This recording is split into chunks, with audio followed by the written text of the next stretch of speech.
நிர்மலா சீதாராமன் கர்நாடகாவிலேருந்து மாநிலங்களுக்கு தேர்ந்தெடுக்கப்பட்டவர். நியாயப்படி பார்த்தா அவரும் வந்து அந்த ஆர்ப்பாட்டத்தில் கலந்துக்கணும். அம்மையார் வருவாரா? வரமாட்டார். இப்போ இருக்கக்கூடிய முறை மாற வேண்டும். ஏன்னா எல்லா அதிகாரங்களையும் மத்திய அரசு தன் கையில் எடுத்துக்குது. தென்னிந்தியாவை சுரண்டி வட இந்தியாவுக்கு கொடுக்குது. இதெல்லாம் உண்மை. ஜார்ஜ் பெர்னாட் ஷா 150 ஆண்டுகளுக்கு முன்னால் எழுதினார், தேசபக்தி, தேச துரோகி, தேச விரோதி, இவையெல்லாம் அயோக்கியர்கள் அடிக்கடி பயன்படுத்தக்கூடிய வார்த்தை. தென்னிந்தியாவுக்கு வந்து பாஜக ஆளாத மாநிலங்களுக்கான நிதி ஒதுக்கீடு குறைஞ்சிக்கிட்டே வருது. ரொம்ப மோசமான நிலைமையில் போயிருக்குது. கோரிக்கைகளை வைப்பதும் உரிமைகளை கோருவதும் பிரிவினைவாதன்றது வந்து அயோக்கியர்களின் வார்த்தை. நீ கொள்ளடிப்பான்னு அமைதியாக இருக்கணுமா? பிஜேபியோட உறவு இல்லைன்னு காலையில் பல்லு தேக்க ஆரம்பித்தா ராத்திரி படுக்க போகிற வரைக்கும் ஒரு நாளைக்கு 10 தடவையாக அதிமுக சொல்லுது.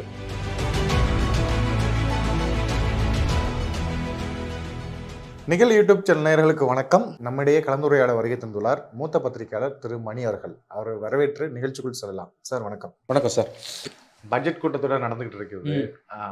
இதுல 2 முக்கியமான விஷயங்கள் வந்து நமக்கு பார்வைக்கு வந்திருக்கு சார். ஒன்று வந்து டிஆர் பாலு அவர் பேசின ஸ்பீச்சு. அவர் பேசிக்கிட்டு இருக்க போகும்போது மத்திய இணையமைச்சர் எல் முருகன் வந்து குறுக்கிட்ட அவர் கொஞ்சம் கடுப்பாகி இவர் அன்ஃபிட்னு சொல்லிட்டாரு. அந்த அன்ஃபிட்னு சொன்னதை வந்து இவங்க வந்து சாதி ரீதியாக பேசுகிறாரா அப்படிங்கிற மாதிரி ஒரு விஷயத்தை கிளப்பி விட்டாங்க. அது நாடாளுமன்றத்திலேயே வந்து மற்ற அமைச்சரும் பேச ஆரம்பிச்சிட்டாங்க. அவர் வந்து இப்படி பேசக்கூடாது, யார் அமைச்சர் இப்படி பேசக்கூடாதுன்னு சொல்றாங்க. இதை நீங்க எப்படி? இல்லை, அது பிஜேபி விஷமத்தரமாக விவகாரத்தை திசை திருப்புகிறது. என்ன நடந்தது? ஆராசா பேசிக்கிட்டு இருக்காரு. சென்னை பெருவெள்ளத்துக்கான நிதி, பேரிடர் நிதியை பிஜேபி கொடுக்கலன்னு அவர் பேசும்போது நடுப்புற பூந்து எல் முருகன் பேசுகிறாரு. டிஆர் பாலு பேசும்போது குறுக்கிடுறதுக்கு இல்லை ஆராசா பேசும்போது தான் அவர் குறுக்கிடுறாரு. யார்? எல் முருகன் குறுக்கிடுறாரு. ஆராசா பாயிண்ட் பை பாயிண்ட்டாக அடுக்கி பேசுகிறாரு. அவர் ரொம்ப நல்லா அழகாக பேசுவார் ராசா. அவர் பேசும்போது முருகன் குறுக்கிட்டு பேசுகிறாரு. முருகன் குறுக்கிடும் போது பாலு எந்திரிச்சு நீ எதுக்கு குறுக்கிடுற அப்படின்றாரு. ஏன்னா ஆராசா ஒரு ஃப்ளோவில் போயிட்டு இருக்கும்போது அதை திசை திருப்புற மாதிரி முருகன் குறுக்கிடுறாரு. விஷமத்தனமாக விவகாரத்தை திசை திருப்புகிறார். மத்திய அரசோட தோல்வியை ஆராசா தோலுரிக்கிறார். தமிழ்நாட்டுக்கு மத்திய அரசு செய்து கொண்டிருக்கிற மோசடியை, வஞ்சகத்தை, ஓர வஞ்சனையை தோலுரிக்கிறார் என்ற கடுப்பில் எல் முருகன் நடுப்புற குறுக்கிட்டு விஷயத்தை திசை திருப்ப பார்க்குறாரு. பாலு எந்திரிச்சு என்ன சொல்கிறாரு, நீ இப்போ நீங்கள் குறுக்கிட்டு பேசக்கூடாதுன்னு போது அவர் தொடர்ந்து பேசும்போது நீ நடுப்புற பூந்து இந்த மாதிரி பேசுகிற இவர் அன்ஃபிட்ன்றார். அன்ஃபிட்னா நீ மந்திரியாக இருக்க தகுதி இல்லைன்றது அந்த வார்த்தைகளுக்காக. அதை உடனே விஷமத்தனமாக வந்து அவர் சார்ந்த சமூகத்தை வச்சு சொல்கிறாருன்றது பிஜேபியோட கீழ்த்தரமான, அவலமான, அருவருப்பான அரசியல். பாலு நல்லா அதுக்கு பதில் கொடுத்தாரு. ஆராசாவும் தாழ்த்தப்பட்ட சமூகத்தை சேர்ந்தவர் தான். அப்படின்னா நீ குறுக்கிட்டு பேசுறிய ஒன்றும் என்ன சொல்கிறதுங்க? பிஜேபி தங்கள் கட்சியை சார்ந்த தாழ்த்தப்பட்ட சமூகத்தை சார்ந்தவர்களுக்கு இப்படிப்பட்ட எதிர்ப்பு வரும்போது அதை விஷமத்தனமாக அவர்கள் சாதிக்கு எதிரான பிரச்சாரமாக அதை மாற்றும். ஆனால் அதே அவர்கள் வந்து எத்தகையதொரு இழிவான சாதி அரசியலை கையாளுகிறார்கள் என்பது நம்ம எல்லாருக்குமே தெரியும். டிஆர் பாலு பேசியதில் எந்த தவறும் இல்லை. அவர் எல் முருகன் அவர் சார்ந்த சமூகத்தின் பார்ப்பட்டு ஒருபோதும் அவர் சொல்லலை. பிஜேபி அதை விஷமத்தனமாக திசை திருப்புதுன்றது தான் உண்மை. அதேபோல் இன்னொரு விஷயம் சார், கர்நாடகா துணை முதலமைச்சருடைய சகோதரர் DK சுரேஷ் எம்பியா இருக்கார். அவர் ஒரு விஷயம் பேசிக்கிட்டு இருக்க போகும்போது சொல்றாரு, தென் மாநிலங்களுக்கு போதிய நிதி ஒதுக்கவில்லை. அது மட்டும் இல்லாமல் வட மாநிலங்களுக்கு அதிக நிதி ஒதுக்கும் போது தொடர்மையானால் தனிநாடு கோரிக்கை எழும் என்று அவர் நாடாளுமன்றத்திலே பேசிட்டார். அதாவது இந்த ஃபண்டு வந்துங்க இப்போ தென்னிந்தியாவுக்கு வந்து பாஜக ஆளாத மாநிலங்களுக்கான நிதி ஒதுக்கீடு குறைஞ்சிக்கிட்டே வருது. ரொம்ப மோசமான நிலைமையில் போயிருக்குது. கிட்டத்தட்ட எல்லா தென் மாநிலங்களுமே நான் பிஜேபி ரூல்ஸ், பாஜக அல்லாத மாநிலங்கள் பாதிக்கப்பட்டிருக்கின்றன. குறிப்பாக தென் மாநிலங்கள் பாதிக்கப்பட்டிருக்கின்றன. இப்போ பிஜேபி வந்து கடந்த மே மாதம் அங்கே பதவியை இழந்தது. 9 ஆண்டுகளாக காங்கிரஸ் கவர்மெண்ட் இருக்குது. பிஜேபிக்கு அங்கே 37% ஓட்டு இருக்குது. பிஜேபி கவர்மெண்ட் கவிழ்ந்து காங்கிரஸ் கவர்மெண்ட் வந்து 9 மாதங்கள் ஆகுது. பட் ஸ்டில் பிஜேபிக்கு அங்கே 37% வாக்குகள் இருக்குது. ஆனாலும் காங்கிரஸ் ஆளக்கூடிய மாநிலம் என்பதால் நிதி ஒதுக்கீட்டில் மோடி அரசு வஞ்சனை செய்தது என்பது உண்மை. ஒட்டுமொத்த தென் மாநிலங்களுக்கு இந்த அநீதி இழைக்கப்படுவதால் DK சுரேஷ் வந்து இப்படியே போச்சுன்னா தென் மாநிலங்கள் வந்து தனிநாடு கேட்கக்கூடிய சூழல் உருவாகும்னாரு. இதில் எந்த தப்புமே கிடையாது. இப்படி நீடிச்சதுன்னா நாங்கள் பிரிஞ்சு போகிறத பற்றி யோசிக்கணும்னு சொல்கிறது கோபத்தில் இயல்பாக வரக்கூடிய வார்த்தை. அப்படி பார்த்தா அண்ணா அவர்கள் 1962 நாடாளுமன்றத்தில் பேசின பேச்செல்லாம் கேட்டிங்கன்னா இன்னைக்கு கதி கலங்கும். ஆமா. இன்னைக்கு பேசினா வந்து பிடிச்சி உள்ளே போட்டுருவான், பார்லிமெண்ட்டுக்குள்ளே பேசினா கூட.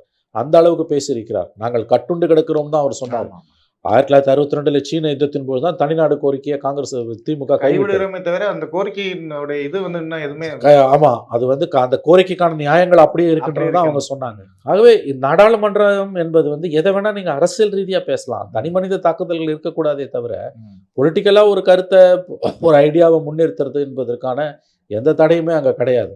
ஆகவே இதை வந்து பிஜேபி வழக்கம் போல வந்து ரொம்ப உள்நோக்கத்துடன் விஷமத்தனமாக வந்து தனிநாடு கேட்குறாங்கன்னு அதை திசை திருப்பது. அவர் வீட்டு முன்னால் போய் பெங்களூரில் ஆர்ப்பாட்டம்லாம் பண்ணியிருக்காங்க.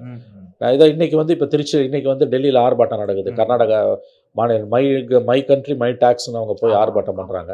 இப்போ பார்த்தா இதில் சொன்னால் நிர்மலா சீதாராமன் கர்நாடகாவிலேருந்து மாநிலங்களுக்கு தேர்ந்தெடுக்கப்பட்டவர். நியாயப்படி பார்த்தா அவரும் வந்து அந்த ஆர்ப்பாட்டத்தில் கலந்துக்கணும். அம்மையார் வருவாரா? வரமாட்டார். நாளைக்கு கேரள முதலமைச்சர் நடத்துகிறார் ஆர்ப்பாட்டத்தை. ஸ்டாலின் கூட வந்து அதுக்கு ஆதரவு தெரிவித்திருந்தார். மலையாளத்திலே ட்வீட் போட்டார். எல்லா மாநில முதலமைச்சரும், அதாவது பாஜக அல்லாத எல்லா மாநிலங்களுமே பிஜேபி அரசாங்கத்தோட இந்த பாராமுகத்தால் ஓரவஞ்சனையால் பாதிக்கப்பட்டிருக்கின்றன என்பது உண்மை. ஆகவே இதில் இந்த பிரச்சனையை வந்து பிரிவினை தூண்டுகிறார்கள் என்று பிஜேபி பேசுவது அயோக்கியத்தனமானது. தமிழ்நாட்டுக்கு 40,000 கோடி, அது யூபி எடுத்தோம்னா 2 லட்சம் கோடி. இவ்வளோ டிஃபரன்ஸ் எப்படி இருக்க முடியும்? ஏன்னா தமிழ்நாடு தான் அது ஒரு வியாக்கியானம் கொடுப்பானுங்க. நாங்கள் வந்து எவ்வளோ தேவையோ அவ்வளோ கொடுப்போம். நீ இவ்வளோ பெரிய இங்கே சொரண்டி நீ அங்கே கொண்டு போய் கொடுக்குறேன்னா இத்தகைய கருத்துக்களும் இத்தகைய கோரிக்கைகளும் எழுவது இயல்பான ஒன்று தான். நிச்சயமாக வந்து நிதி பங்கீட்டில் இப்போ இருக்கக்கூடிய முறை மாற வேண்டும். ஏன்னா எல்லா அதிகாரங்களையும் மத்திய அரசு தன் கையில் எடுத்துக்குது.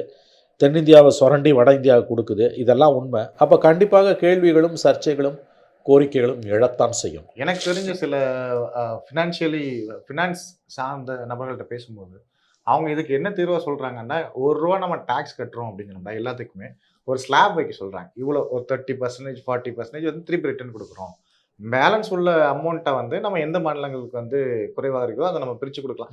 இப்படி ஒரு ஸ்லாப் வச்சோம்னா அது கரெக்டாக இருக்கும். இவங்க வந்து ஸ்லாபே வைக்காமல் போகிறது தான் பிரச்சனையாக இருக்குது. ஆமாம், அப்போ அதுக்கு இவங்க ஒரு ஸ்லாப் வச்சிட்டாங்கன்னா அப்போ மாநிலங்கள் வந்து ப்ரிப்பேர்ட் ஆகிடும். இவ்வளோ தான் நம்மளுக்கு அமௌண்ட் வரும், நம்ம இதை இப்படி ஒர்க் அவுட் பண்ணிக்கலாம் அப்படிங்கிற மாதிரியான ஒரு ப்ரிப்பரேஷனோட ஒர்க் பண்ணுவாங்க அப்படிங்கிற மாதிரி சொல்லியிருந்தாங்க. இதை எப்படி நீங்கள் பார்க்குறீங்க? இல்லை, எனக்கு அது குறித்த முழு அளவிலான புரிதல் இல்லை. நீங்கள் சொல்கிறது வந்து எனக்கு ஓரளவு சரியாகப்படுது. பட்டு மேலும் கருத்து தெரிவிப்பதற்கு கூடுதல் தகவல்கள் தேவை. அதனால் என்னால் வந்து இப்போ பெரிய அளவில் அது குறித்து கருத்து சொல்ல முடியாது. தென் மாநிலங்கள் வஞ்சிக்கப்படுகின்றன, வட மாநிலங்கள் அதிகப்படியாக அனுபவிக்கின்றன என்பது பரந்துபட்ட பார்வையில் பார்க்கும் பொழுது உண்மைதான். அதை தாண்டி நம்ம பேசுறதுக்கு கூடுதல் தரவுகள் தேவை. நம்ம பிறிதொரு சமயத்தில் பேசலாம்னு நினைக்கிறேன். பியூஷ் கோயல் இதை பற்றி பேசும்போது என்ன சொல்றாங்க, காங்கிரஸும் அது கூட்டணி கட்சிகளும் நாட்டை பிரிக்கிறதுலே கூடியா இருக்கிறாங்க. அதாவதுங்க, ஜார்ஜ் பெர்னாட் ஷா 150 ஆண்டுகளுக்கு முன்னால் எழுதினார், தேசபக்தி, தேச துரோகி, தேச விரோதி இவையெல்லாம் அயோக்கியர்கள் அடிக்கடி பயன்படுத்தக்கூடிய வார்த்தை. இன்றைக்கி வந்து பியூஷ் கோயல் சொன்னது, மீனாட்சி லேகி திருவனந்தபுரத்தில் போய் பாரத் மாதா கி ஜெயன்னு கற்றுங்கன்னு சொன்னது, ஆடியன்ஸ் அமைதியாக இருந்தது. இதெல்லாம் வந்து நீங்கள் பார்த்தீங்கன்னா அதில் சொல்ல மறுத்த ஒரு பெண்மணியை அரங்கை விட்டு வெளியேறின்னு சொன்னது, இதெல்லாம் வந்து ஜார்ஜ் பெர்னாட் ஷாவின் வார்த்தைகளைத்தான் உங்களுக்கு நினைவுபடுத்தும். யாருக்கும் தன்னுடைய தேசபக்தியை நிரூபிக்க வேண்டிய அவசியம் நிச்சயமாக இல்லை. நெஞ்சை கிழித்து நிரூபிக்க வேண்டிய அவசியம் யாருக்கும் இல்லை. கோரிக்கைகளை வைப்பதும் உரிமைகளை கோருவதும் பிரிவினைவாதன்றது வந்து அயோக்கியர்களின் வார்த்தை. நீ கொள்ளையடிப்ப நான் அமைதியாக இருக்கணுமா? தென்னிந்தியாவை கொள்ளையடிச்சு தான் நீ வட இந்தியாவை வாழ வைக்கிறேன்றது புள்ளி விவரங்கள் சொல்லக்கூடிய உண்மை. இதுக்கு நீ என்ன பதில் சொல்ல போகிற? அரசியலமைப்பு சாசனம் கொடுத்துருக்கக்கூடிய ஃபைனான்ஸ் கமிஷன் நிதிக்குழுவோட அதிகாரத்திலே தலையிட்டு அதை சிதைக்க முற்பட்டு கொண்டிருக்கிறார் மோடி. அப்புறம் எதை பற்றி வந்து யார் தேச துரோகி? அப்படி பார்த்தா பியூஷ் கோயல் இதற்கு பதில் சொல்ல வேண்டும்.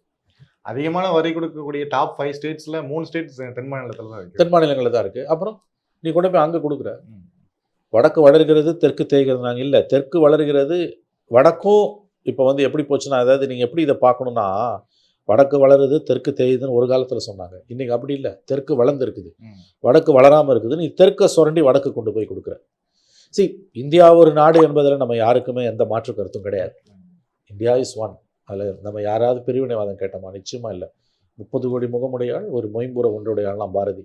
நீங்கள் 140 கோடி முகமுடையாள் ஒரு மொயம்புற ஒன்றுடையாள். யாரும் பிரிவினை பேசலை, நிச்சயமாக பேசலை. காஷ்மீர்லேருந்து கன்னியாகுமரி வரைக்கும், கோவாலேருந்து பாம்பே வரைக்கும் இது ஒரு நாடு தான், நிச்சயமாக ஒரு நாடு தான்.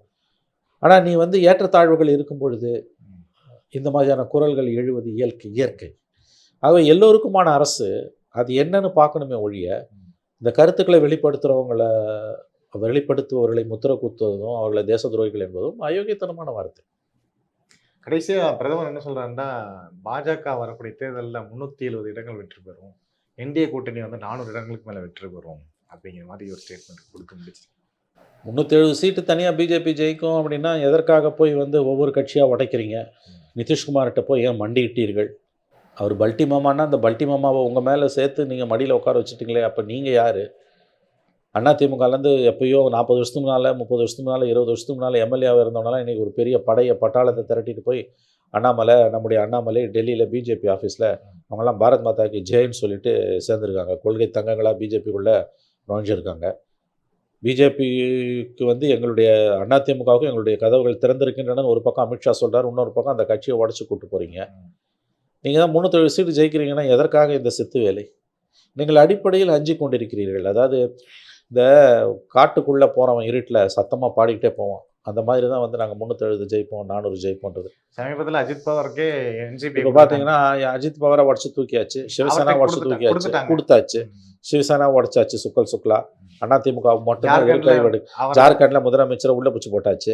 டெல்லியில் ஆமாம் பண்ணிக்கிட்டே இருக்கிறாங்க. ஆமாம், டெல்லியில் எந்த நேரம் என்ன நடக்கும், கெஜ்ரிவாலை தூக்க போகிறானுங்கன்னு தெரியல. ஆகவே நீங்கள் வந்து எதிர்கட்சிகளை சுக்கலாக உடச்சி ஆட்சி அமைச்சு அரசாங்கத்தை நீங்கள் நடத்திட்டுருக்கீங்க. 370 ஜெயிப்போன்னா எதுக்கு நிதிஷ்குமார் காலடியில் போய் விழுந்தீங்க? எதுக்கு சிவசேனாவையும் என்சிபியும் உடைச்சிங்க? எதுக்கு அதிமுக கிட்ட போய் மண்டியிடுகிறீர்கள்? அதிமுக பிஜேபியோட உறவு இல்லைன்னு காலையில் பல்லு தேக்க ஆரம்பித்தா ராத்திரி படுக்க போகிற வரைக்கும் ஒரு நாளைக்கு 10 தடவையாக அதிமுக சொல்லுது. அப்படி இருக்கும்போது அவங்களுக்கு கதவு திறந்துருக்குன்னா அது யாருடைய பலவீனம்? அமித்ஷாவே சொல்கிறாரு. 370 சீட்டு என்பது வந்து அவர்களுடைய அதீதமான கற்பனை. கனவு காண்பதற்கு எல்லோருக்கும் உரிமை உண்டு, அவ்வளோதான். அவரை ஆதரிச்சோ அல்லது எதிர்த்தோ எதுவுமே சொல்ல முடியாதுன்னு எனக்கு தோணுது. ஒரு பக்கம் அவரை வந்து கொண்டாடுறாங்க, இன்னொரு பக்கம் அவரை சிலுவையில் அறையிறாங்க.